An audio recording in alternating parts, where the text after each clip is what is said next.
Okay, final session of the day to close things down. We've got a little panel. Unfortunately, as I explained earlier, our chairman, Sandy Jones, is unable to travel at the moment, unable to be with us. But we are delighted that another gentleman has taken time out of his extremely busy schedule, with an extreme travel schedule. And we have the Chief Executive of the European Tour here, George O'Grady.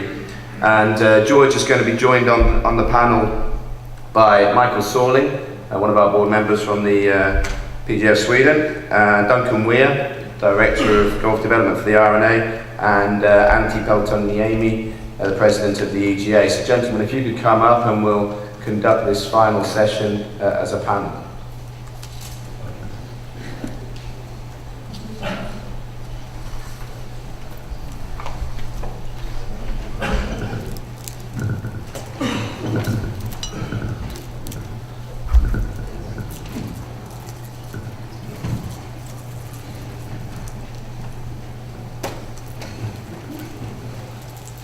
Okay, the European golf is obviously, we're very proud, right across this room, is enjoying probably a successful period, as successful as it ever has. We currently have on this side of the Atlantic not just the Ryder Cup, the Solheim Cup and the Walker Cup. And we also saw earlier this year a fantastically close match between Continental Europe and GB&I in the Seve Trophy. So we're riding a crest of a wave. We've got European golfers at number 1 and 2 in the world, and probably a lot more in the top 10. I'm sure George can enlighten us further on that. So I guess the first question really is, George, maybe you could just start us off with some of that success, elaborating on it and what it means to the European Tour. Thank you, Ian, and it's a pleasure to join you here today. I think if I gave my opening line from the European Tour's annual Player Awards dinner, and that was that everybody in the room, there was 500 at the Sofitel Hotel at Heathrow Airport, should take a big pat on the back for their contribution to making European Tour so successful. I think you can see one of the reasons why we're so successful is this conference this week and how it's brought together the PGAs of Europe and the federations. I think a lot of that is encapsulated in the French Federation's bid, the winning bid, and I think I used the phrase then when we announced the result, by a very narrow but a clear margin, France won. The European Tour's primary role in golf is to inspire others to take up the game and unite people to come together. If that was the 2 words I'd use to bring it, how it came about, whether that inspiration is Harry Varden, the first ever touring professional, through to Sir Henry Cotton, who largely founded in Britain the Golf Foundation, which really got people to play, whether it's Tony Jacklin winning the Open, whether it becomes the person who passed away in May this year, Severiano Ballesteros, and we largely say he was the inspiration behind the current European Tour. We inspire, we unite, and we are successful because of all the people and the organizations they represent in this room. Thank you. Thank you.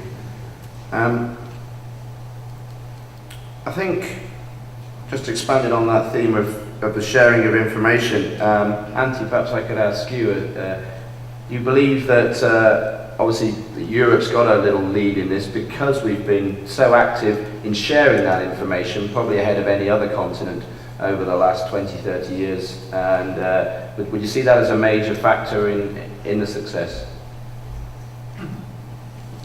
Yes, I think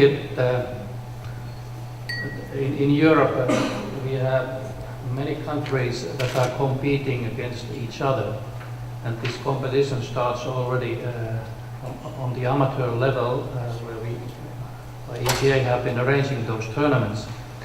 But when we have this system that compete against each other, it makes the countries and their federations to develop their coaching. And they also benchmarking each other, how those things are done in other countries. But also, last years I have found out that more and more there is also exchange of coaches over the borders of the countries, and I think that has been making the development faster. If we talk about the tournament golf and professional golf. And Michael, if I could ask you, obviously Sweden's had a rich success, and maybe there's something in that success breeds success. You've conducted a fairly recent survey, I think, in terms of what motivates golfers and motivates them to move forward. Perhaps you could share a little bit of that.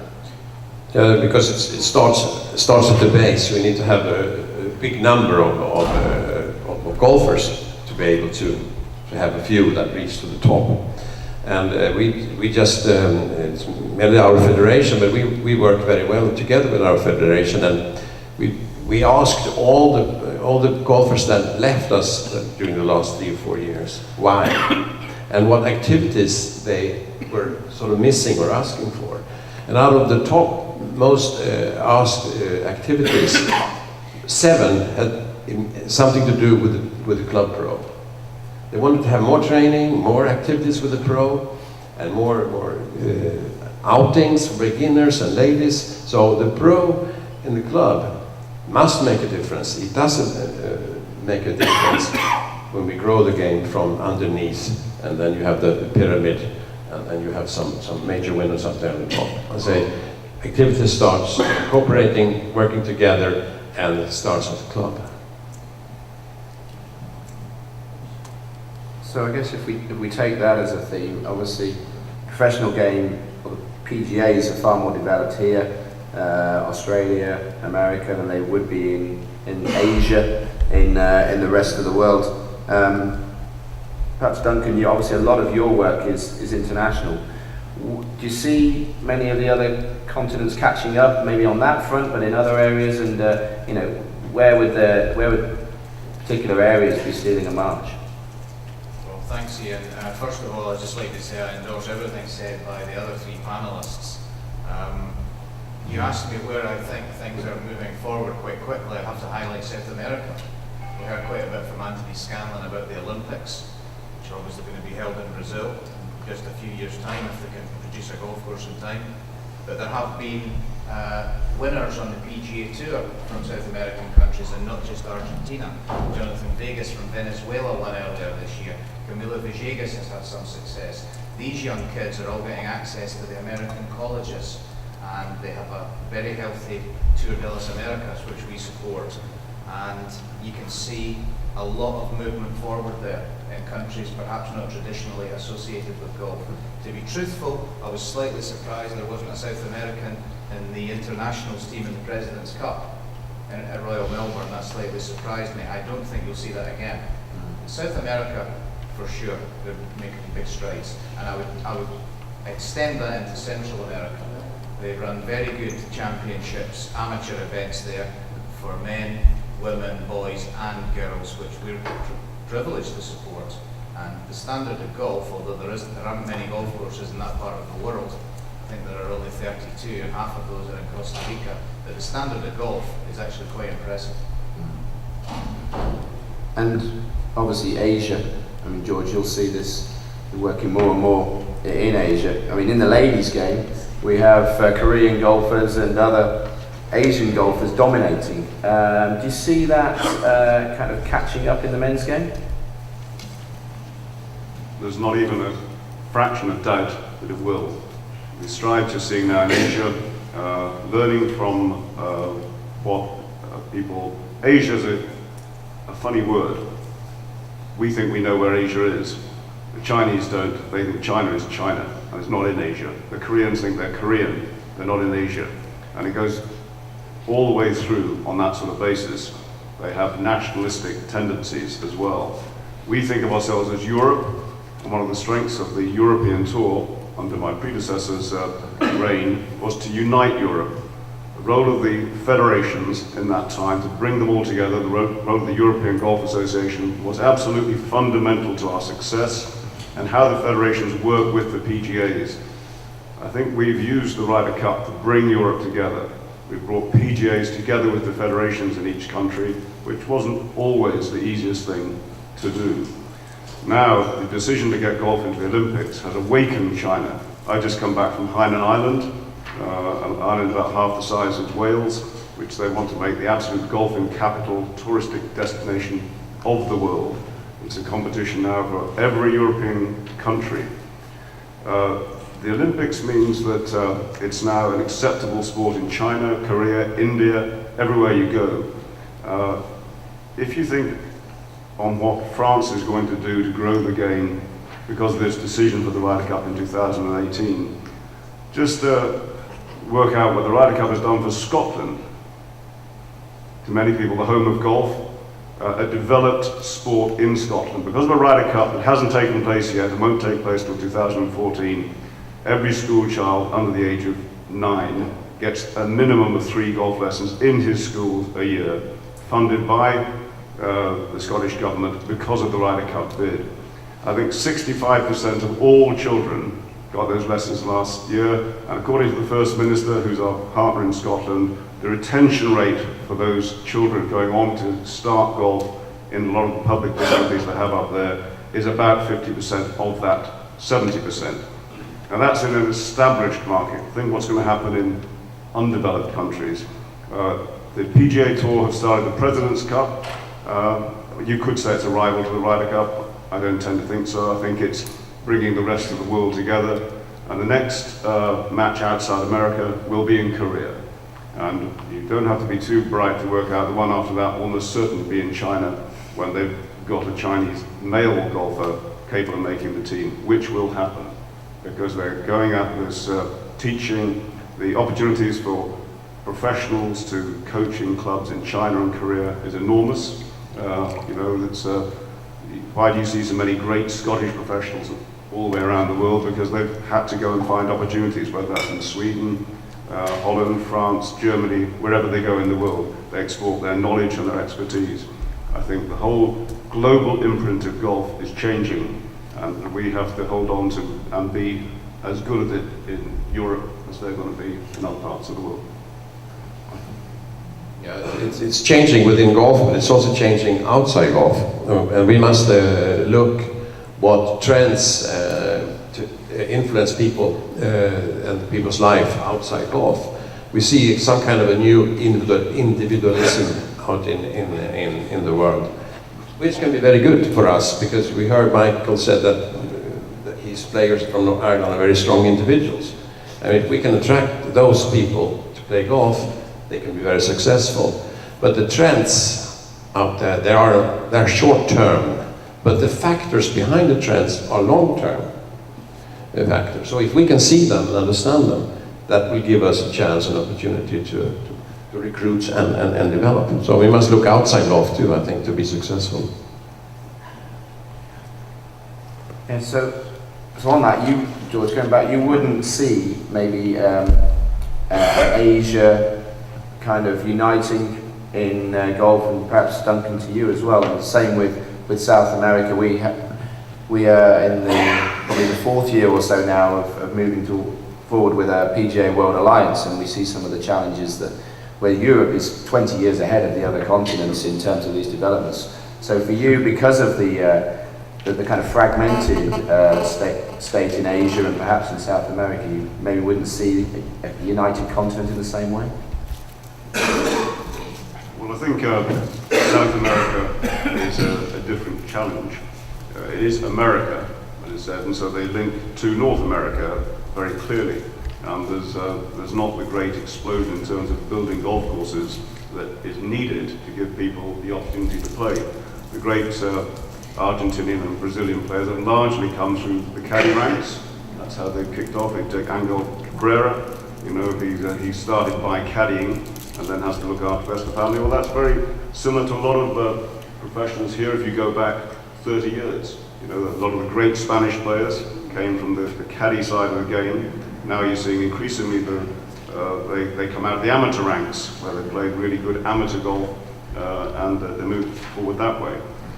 I think it's a very healthy situation wherever you go in the world. The Olympic Games going to Rio is, I didn't attend Anthony Scanlon's talk yesterday, but I'm in the middle of that, getting the new course to be built for 2016 is challenging, to say the least. And but I think I'm not an expert in any way on South America, so that would be for others to judge there. But if the title of the little speech you asked us to have here is why is the European Games so successful and how do we sustain it? There's many reasons why it's been successful, and I opened up by saying one of those reasons are the people here in the room. Is it sustainable? Absolutely, clearly, because in a business sense, we give visibility and credibility. More people are playing the game. It's a great touristic destination. The golfer comes.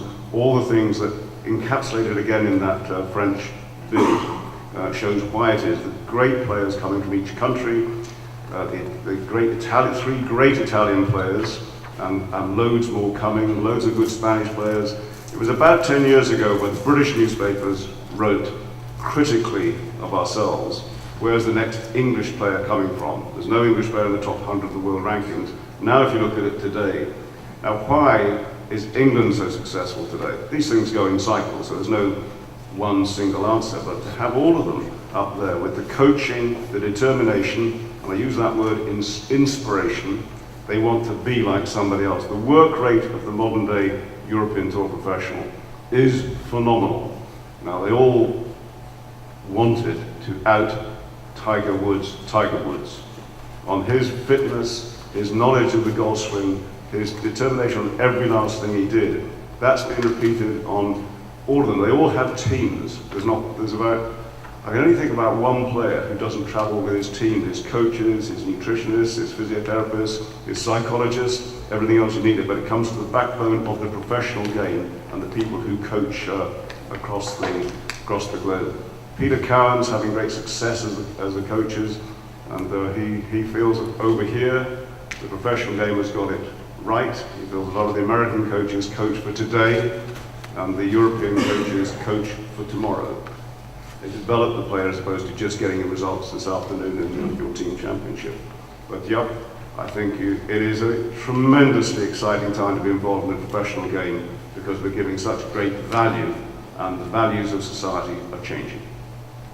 I don't think any of us are going to argue with that. I think we all in here through the PGAs and the Federation strongly believe that the education and the coaching that has been developed across Europe is one of the key strengths that's bringing these players forward, and I think Michael was a classic example of that this morning. Antti, you had a point?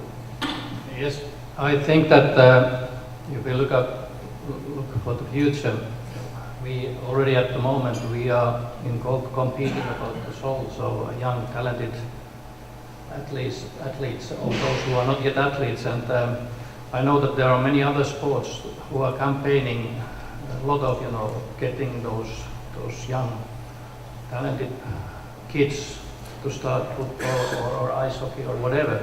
I think that is something where we have to work hard on the club level, and that needs cooperation. But I think in that sense that now golf will be part of the Olympics, that will help us a lot, because there are still many youngsters who dream that they would like to go to the Olympics and they would like to win an Olympic gold medal probably, and that's why they see that okay, if I choose golf, I may be able to do that dream. But I feel a little bit like what you were saying, that there will be challenges on the club level nowadays, that if the sport is doing okay, but I think we have to work hard also to make the clubs to have their things okay, because if the clubs are suffering, that may reflect what kind of future players we will get, and that's where we need all cooperation of the coaches and the PGA pros and everybody. But I think in Europe we are still on the right track. But what we heard from the US, that they are looking for the club level developments and how they get more players, I think that is future for us too. Yeah, I think the Golf 2.0 yesterday was fantastic moving forward, and we're seeing so many other examples of it in Europe as well, though, where breaking down some of those barriers, making the game more accessible, making the game fun, and obviously everybody involved here is essential to that. I guess one of the things we can't ignore is the the economic environment in Europe and whether that's a threat, I guess on a tour level, George, as to you're increasingly international, but you're keen to retain those roots as the European tour. Do you see that as a little bit of a threat, maybe, that because of economic pressures you would be increasingly going that way? There's not a shadow of a doubt that for the last 3 or 4 years, the economic situation in Europe has been exceptionally challenging. And the criticism we get at home in terms of the number of events in England is the subject of quite a lot of newsprint. Still quite a lot of tournaments in the United Kingdom, if you include the Scottish ones, and these things go in cycles. There's an American management book called Who Moved My Cheese, which is, you can read the thing in half an hour, and it's about mice that come up every day and somebody puts a bit of cheese there, and so they wake up in the morning and eat it, and slowly they eat the cheese away. And 2 people sit there wondering why is the cheese coming back every day, and the bright mice walk away looking for new cheese. Sometimes it's a very challenging journey till they find it, and then they have to go back and drag the other people along. Now, if the European Tour hadn't followed the leadership laid down by my predecessor, Mr. Schofield here, and he first took the European Tour to Tunisia. It was the first time outside the geographical boundaries of Europe, and there was a lot of howling of protest from certain players who felt he was outstepping his boundaries. And then we co-sanctioned with the Johnny Walker Asian Classic, which was the first one across the world. If we hadn't done that now, we'd be lying back here in Britain, and that's when he wasn't trying to unite Europe with all the federations and the PGAs. We'd be sitting there looking for our cheese, thinking, why can't we play Wentworth every day, and why can't we go broader fields? We go to Paris once, and we go somewhere like Stockholm. We've had to go to these places. And all of these reasons, and playing everywhere around the world, up mountains, by the seaside, inland, our players have become totally international, developed different kinds of games, playing in different kinds of climates, richer beyond dreams. When we first came into the game in 1974, Tony Jacklin went on to had won the Open Championship and was quite well off. But Tony wouldn't have had a whisper of what the modern day top professional does because he's got off his back, travelled around the world, air travel's very easy, and looked for cheese in different places. I don't know if my English translates on that thing, looking for it. It means looking for new opportunities, and everybody has to do that. We can't just sit there and say, it must come to us. We've had to go and find it. Right, at this point, I haven't even given you the Tony Bennett 2-minute warning, but I'm going to open up to the floor. Must be some questions for the 4 gentlemen we have here before we close. Stefan, you're always good for a question. I have so many, so I cannot choose. So I think other guys have at least a lot of questions. We can actually say on the questions as well that as we've made this liking it to Who Moved My Cheese, you can ask any question for the remainder of the day while we're finding our cheese in some other part of the building. So do please, if you've got other questions, as long as you're prepared to either buy me the cheese or buy me a drink, I'll talk to you throughout the rest of the day. It's a pleasure. Any questions? No? That's not a very interactive session. Thank you very much, gentlemen. Oh, we have one.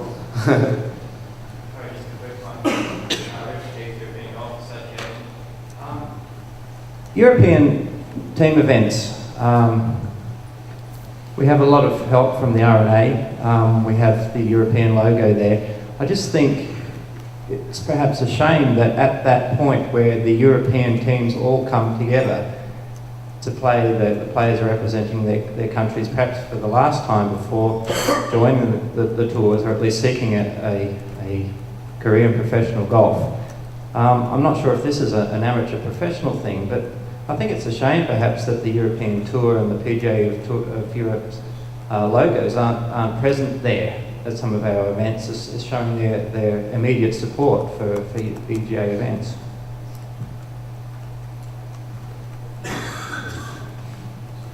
It's a good point, and in terms of support to the EGA, we discussed that with Johnny Stoyahan before. I think we'd be reluctant to put our logo, and I imagine, speaking for the PGA, knowing how they think, put it there at the same time, because maybe it's because we're British, but we've always not tried to entice amateurs to become professional. You know, somehow it was always drummed into us that we shouldn't be recruiting from the amateur ranks. The world has changed now completely, having gone to the Walker Cup, which is Britain, of course, against America, knowing that 9 of the British team were turning professional the moment the prize giving was over.